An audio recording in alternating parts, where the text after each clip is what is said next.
उपस्थित आहे आणि जिथे उद्धव ठाकरे उपस्थित असतात ती लढाई आपण नक्कीच जिंकतो। सुभाष देसाई साहेबांनी सगळ्यांच्या पेन्शनचा हिशोब काढलेला आहे। मला किती पेन्शन मिळणार हे पण त्यांनी आता मला सांगून टाकलेलं आहे। खासदार मिलिंद नार्वेकर नवीन आमदार आहात, त्यांची पेन्शन सुरू झाली, पण आमच्या पेन्शनपेक्षा आम्हाला जे समोर हा जो तमाम मराठी माणूस बसलेला आहे त्याच्या पेन्शनची चिंता सगळ्यात आहे।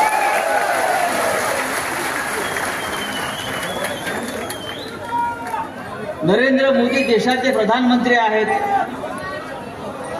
नरेंद्र मोदी देशाचे प्रधानमंत्री आहेत, त्यांना किती पेन्शन मिळणार हे जेव्हा सुभाष देसाई सांगत होते तेव्हा माझ्या मनात आलं हे का पेन्शनवर जगतात का, ह्यांची पेन्शन गौतम अडाणीकडून येते। आम्हाला आमच्या हक्काची पेन्शन पाहिजे। अरे माझा आवाज येतोय रे।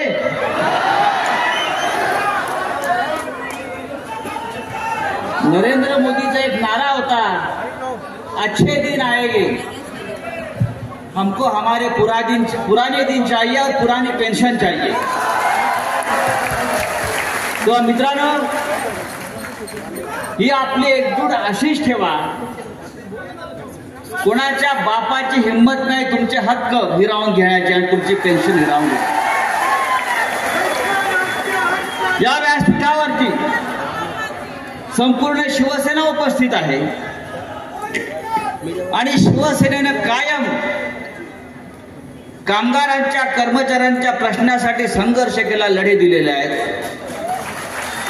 आणि हा कोणताही लढा कामगारांचा अपयशी ठरला नाही। आम्ही सतत हे लढे जिंकत आलो, म्हणून हा महाराष्ट्र आणि मराठी माणसाची एकजूट आज टिकून आहे।